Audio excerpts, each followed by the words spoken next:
Well, hello there, guys. Welcome back to New DM's channel.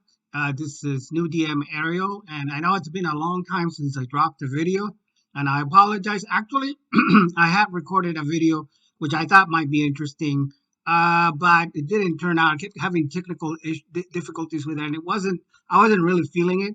Maybe I will go back to the same theme at a later time, but I was basically going to discuss some of the supplements that I do own and recommend some of the D&D supplements for 5e that I have procured over the years. But I thought maybe what we would do today, I can't believe that this channel has hit the 1 year mark. I was going to try to do a podcast and that didn't come together. So I think in light of that, or in lieu of that, I should say, we'll just have a random potpourri video focused on Dungeons and Dragons, and then I'll try to catch up later this week with some of the other themes that I wanted to hit, like maybe doing some some. My computer's not really, I guess, the processor or the software is not really good to do like playthroughs or video reactions. I don't know whether it's a processor or not, but I'll have to check into that. But in the meantime, I thought what we do today is have a totally random conversation. I do subscribe to the D&D news site or newsletter. Get Google alerts on the different topics that Wizards of the Coast is putting out to get regarding 5e and some of the new things that they're doing. So I think what I would try today, in lieu of a chosen predetermined topic, is just going blind and react to some of the news regarding Dungeons and Dragons that have recently come out from both Wizards on the Coast or whatever gaming, just the industry news out there regarding Dungeons and Dragons. All right, guys, let's take a look at the news. The first article that we have here from comicbook.com regarding gaming. Dungeons and Dragons teases Spelljammers on April Fool's Day. This just came out yesterday, and I'll read it. Dungeons and Dragons gave fans a well-intentioned rib on April Fool's Day as speculation grows about a revamped Spelljammer campaign setting.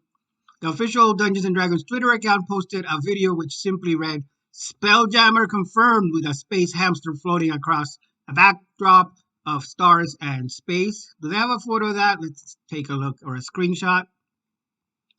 Let's go to Twitter real quick and take a look at the tweet.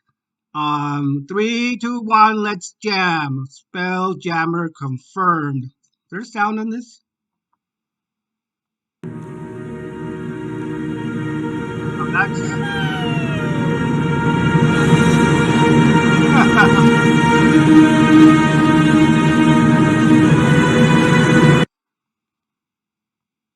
let's go back here. Yeah, it's pretty good teaser. A pretty good April Fool's joke.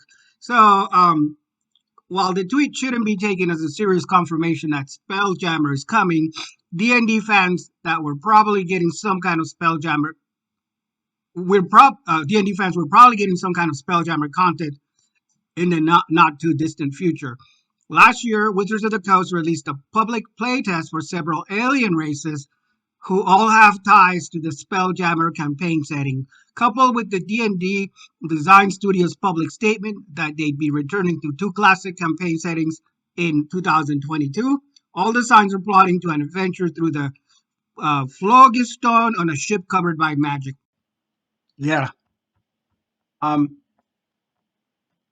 I'm not sure how to feel about that. I mean, Spelljammer's cool. It wasn't a real successful setting when TSR introduced it back in second edition, I believe, if I'm not mistaken.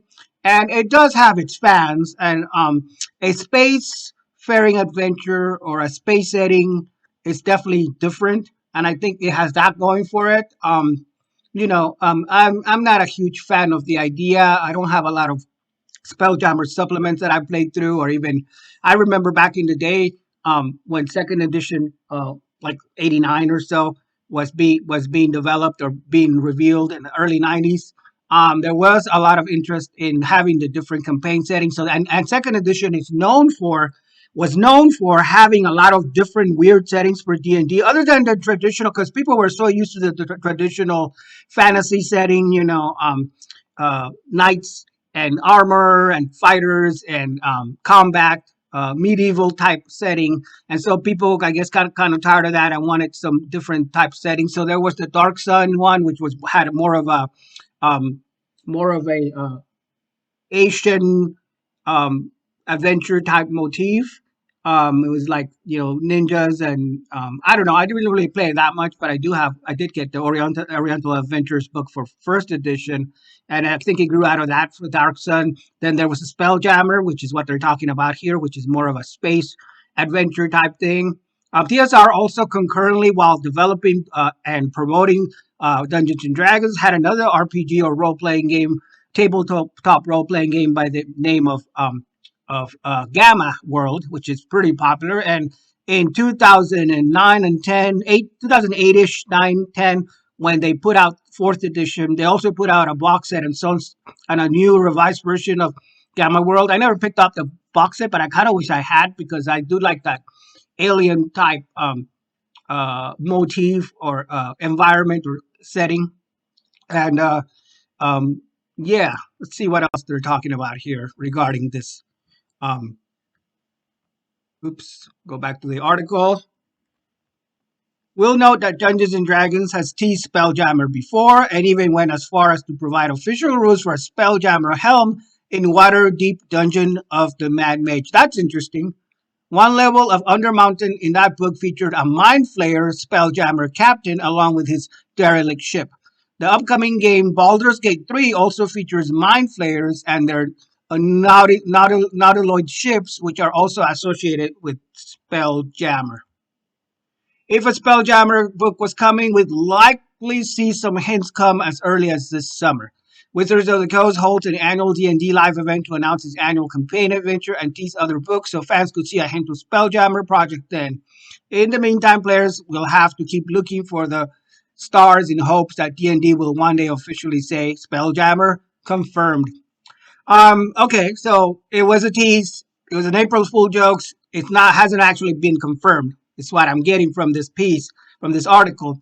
But the thing is, they have hinted at the fact that they're going to have new campaign settings. I picked up about half of the campaign guides that they put out individually. So let's see, and there have been some really eclectic choices, or maybe some choices that are more driven by money and financial, rather than maybe exactly what the fans are kind of clamoring for.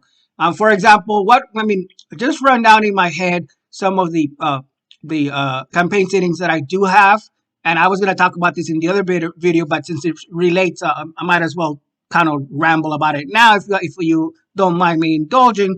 But I have 4 campaign setting books that for 5th edition. The first one that I got was the Critical Role book, which was the Explorer's Guide to Wildmount. The details of Wildmount continent that is completely based on or developed for in the Critical Role online series, which I'm not a huge fan of. But I have said many times before that I am a fan of the Matt Mercer as a DM, and he's a great world builder. So I picked up that supplement. It's a really good supplement. I mean, a good campaign setting, and it details with great in-depth. It's a great in-depth look at this totally made-up world of Wildmount and the continent and the different settings like Alexandria. So if you're a fan of Critical Role, or even if you're not, you just want a fresh new setting, then that one is one I would recommend. But again, it's not something that people think, the first thing people think about, at least old school gamers think when they think of D&D settings. So they came out with that one, obviously to cash in or to give Matt Mercer a shot, because he's promoting 5th edition on his channel and on his stream on a weekly basis. And then next, I got the Sword Coast Adventures Guide, which is a campaign book dedicated to detailing the Sword Coast, The Forgotten Realms is basically a the default setting for fifth edition. So a lot of the initial adventures were set in the Forgotten Realms. So I picked that one up. Um, that one's a natural decision. And then they came out with the Van Richter's, I think it's called Van Richter's Guide to Ravenloft. It's basically the Ravenloft book because the Raven. I don't know if they anticipated the gothic horror theme and the Ravenloft adventure in for fifth edition to be so huge and so well received. And I think because of the success of that campaign or that adventure, then they came out with a campaign setting for it, which details a lot of the horror type games that you can play. In Van Richten's Guide to Ravenloft, it talks about all the different dread lords, dark domains, and I forget what they're called, but they basically like all the evil characters that populate the different environments in and around the Ravenloft setting.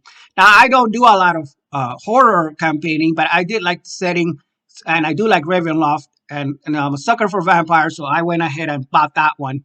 I didn't buy Curse of Strahd because everybody was playing it, and it kind of turned me off. Everybody's doing the same thing, but I did buy the Ravenloft campaign setting because it's a great supplement and a great source book in my opinion. So that was also a natural choice.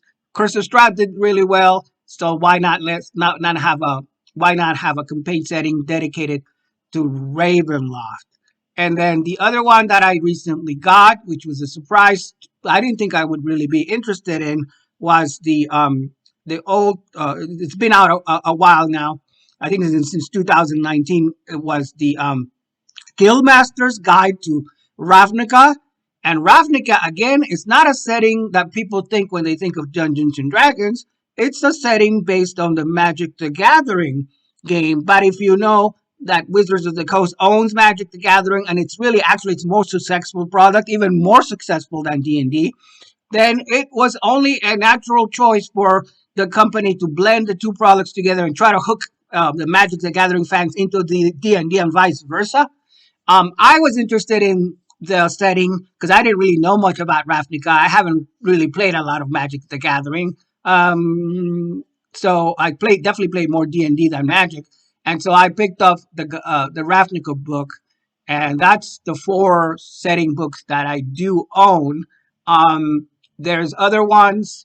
There's one based on a guild, which is called a guild, different type of guilds, which is called Acquisitions Incorporated or something like that. That one's not very popular. There's another one that is based on. There's two Magic the Gathering ones. The second one is a one detailing. I don't know if it's a campaign setting. I think it's a campaign, more of an adventure book. But it's said it has more of a Greek mythology type of motif to it, more Greek mythology type creatures and setting characters. So there's that, and but they haven't done Spelljammer, they haven't done Dragonlance, and Dragonlance. When I heard that they were going to start doing the old settings, Dragonlance popped in my head as like maybe the favorite one, but that was before I knew about these legal troubles that TSR and then Wizards of the Coast, when Wizards of the Coast bought up the Dragonlance series from Tracy Hickman and the Hickman couple that created Ravenloft and created Dragonlance. So I didn't think that one was coming anytime soon, but they haven't done anything on that type of setting, or Dark Sun, or there's a number of settings that are pretty popular that they haven't even touched upon. So it's kind of curious. This article says that they probably will do Spelljammer at some point. The last thing I want to say about that is that there is I think I previously did a video on the Dungeon Crawl Classics RPG, which has nothing to do with Wizards of the Coast, but it has that old D&D flavor that a lot of old time or the old guard of players, really like and enjoy.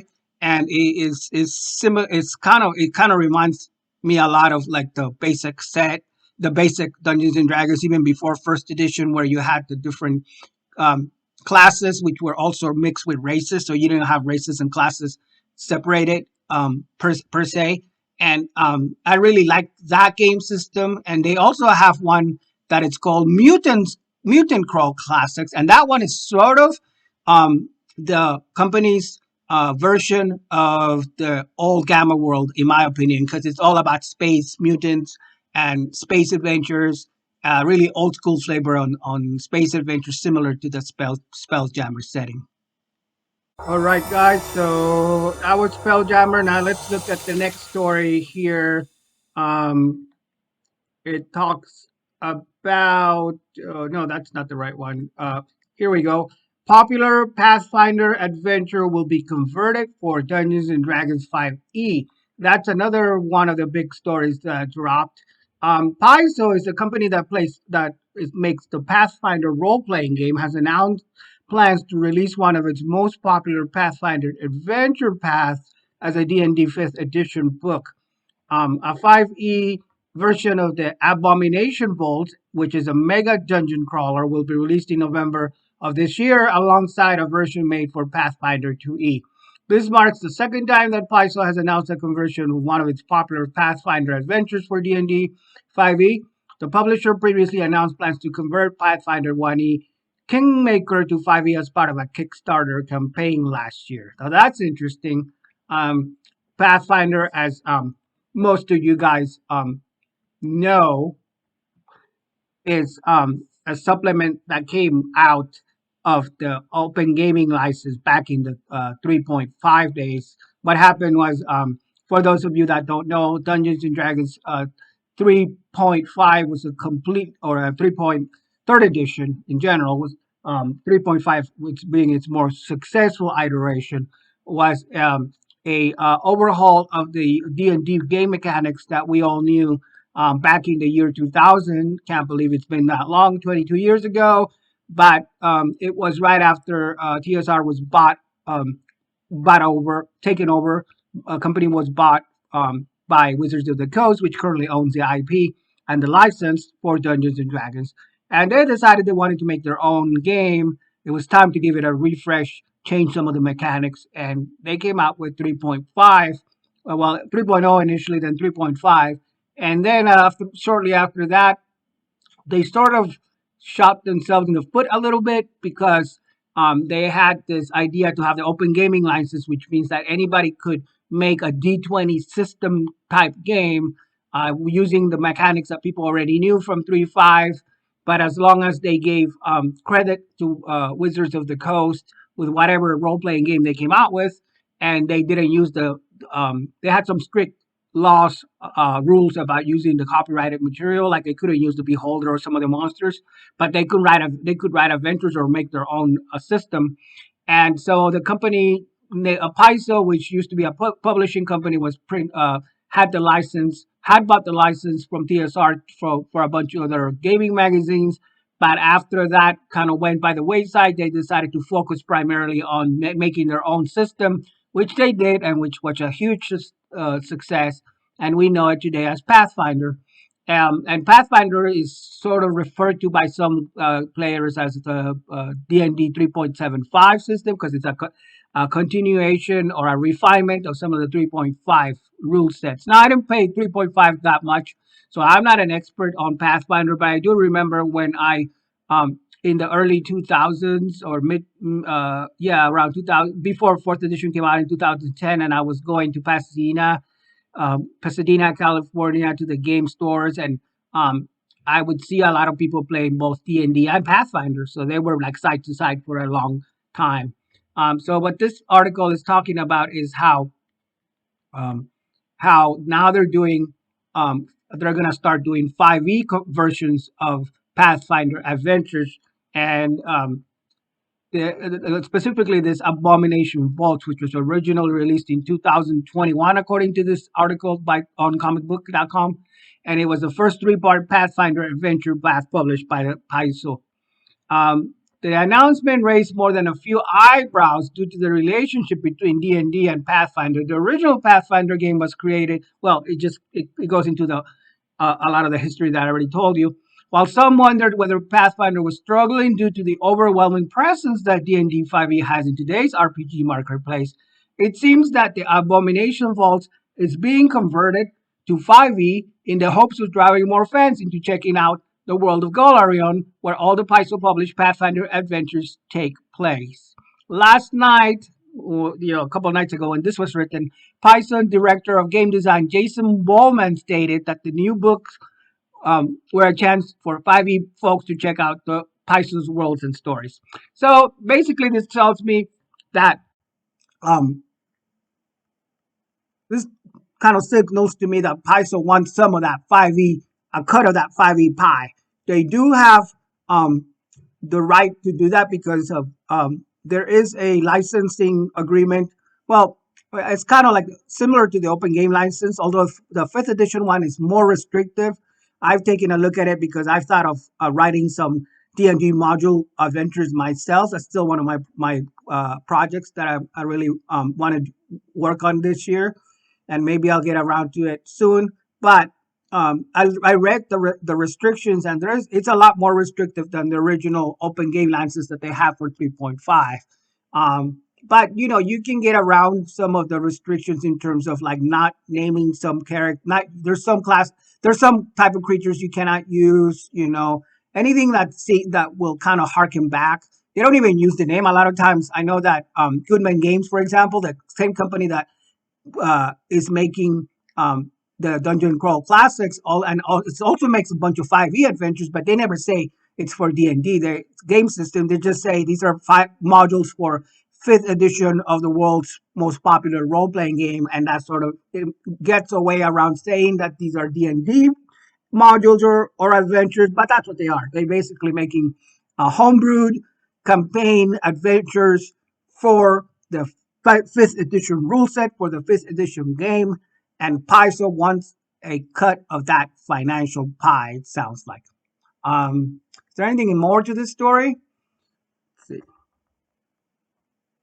Jason Bullman, game designer here on Twitter. And if you go to Twitter, his tweet says, Pathfinder is not in trouble. So he's addressing some of the concerns that fans may had because there were rumors that Pathfinder was not doing financially because 5th edition is so popular and 5e might be kicking its butt in terms of the sales charts.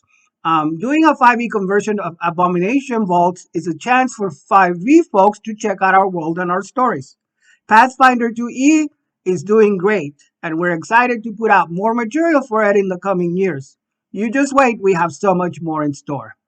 So that's good. I mean, the way I look at it is the more we have in terms of gaming materials, the better. It's a win-win for the fans. It's a win-win for the companies like Paizo because the emergence of Pathfinder's 1st edition and now 2nd edition as an extension of the D&D 3.5 or 3rd edition game was really good. I wasn't playing it, but I know a ton of people that were playing it back then are still playing it. And it just gives people more options. And more options to me will always be better than fewer options, obviously. And also, it allows creators to have to exercise their creative muscles and use the Dungeons and Dragons model or the D&D RPG model, business model, as well as game mechanics to create either their own game systems that people can enjoy or to add more to what Wizards of the Coast is already putting out. And sometimes it's not as good. I mean, I want to say the quality is probably not as high because Wizards of the Coast has a lot of paid, experienced, and seasoned game designers on their payroll, artists and all that stuff. But some of the 5e stuff that Goodman Games has put out, for example, some of the conversions of the early 1st edition models have been really good. And I think that having them work on some of this material, supplementing what it's already existing in the marketplace, can only lead to good things. Competition is good. Monopoly is never like, a good thing when it comes to a capitalist society and a capitalistic system. So the more competition we have, the companies are vying to put out some quality products because they have to kind of compete with each other. And I think ultimately that's always good for the consumers.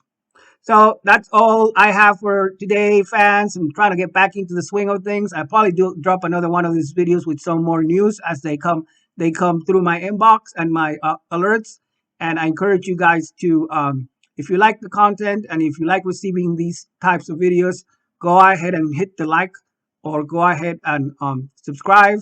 And there is a Patreon open that I have had for a while now. So if you want to support me and making more videos financially, you definitely have the option to do that. Excuse me, to do that if that's something that you want to explore.